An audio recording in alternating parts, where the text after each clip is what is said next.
When COVID-19 took over, doctors across the country were showered with flowers and hailed corona warriors. Cut to a year later, they were allegedly dragged and detained by the police during their march to the Supreme Court on 27 December 2021, that is last month.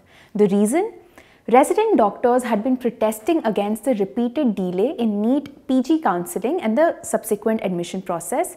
They even symbolically returned the candles and flowers showered on them to commemorate their contribution to the pandemic, and several of them have since been blaming the Supreme Court for this entire delay. So in today's episode of KYC or Know Your Constitution, I'll take you through this case and declutter the entire issue for you. Now let's first understand the chronology of events.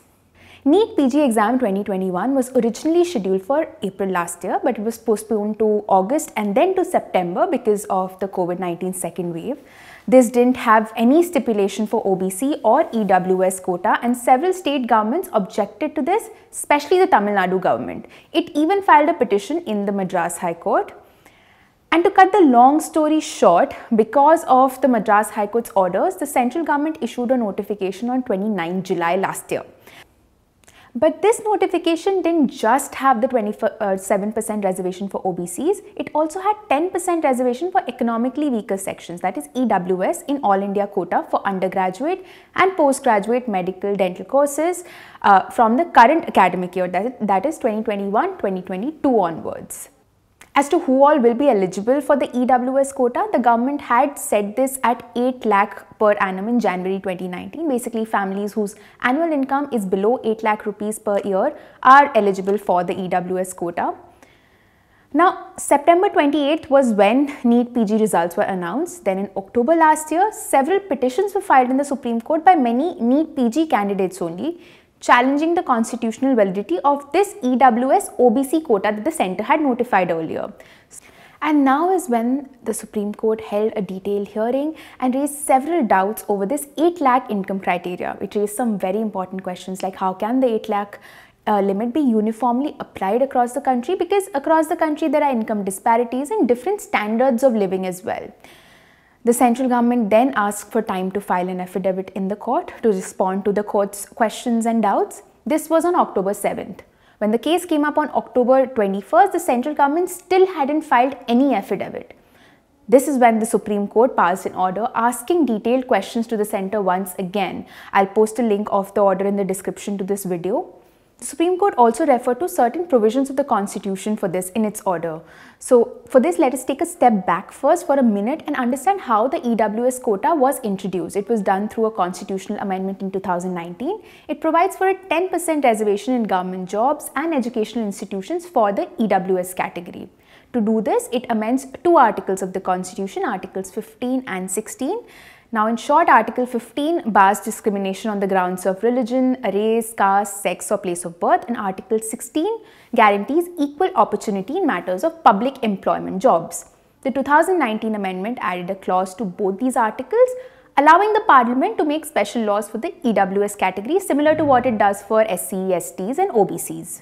For today's video, since it's about education, let's just stick to Article 15.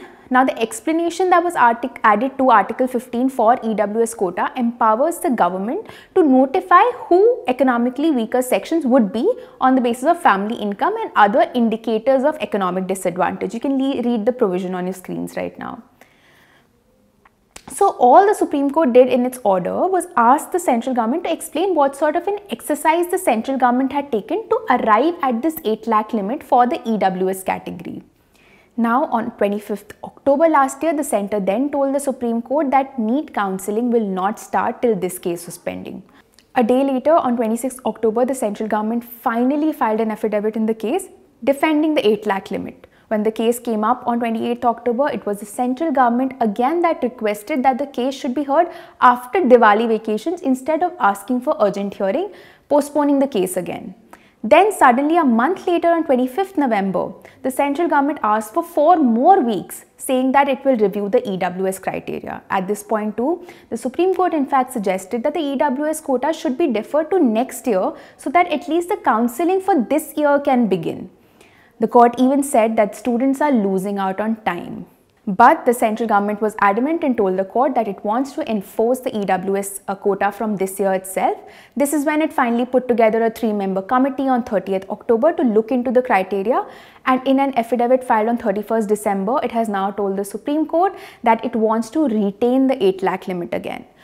So to sum it up, the central government introduced the EWS quota for NEET All India quota for current academic year on its own. The Supreme Court highlighted flaws in the 8 lakh limit way back on 7th October, while the centre demanded time on several instances defending the criteria.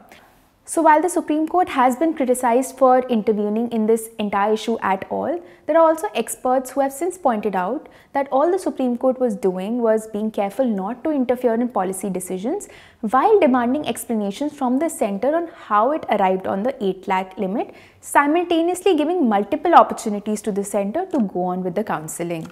This is Apurva Mandhani for The Print. For more such videos, subscribe to our YouTube channel and follow us on Twitter, Instagram and Facebook.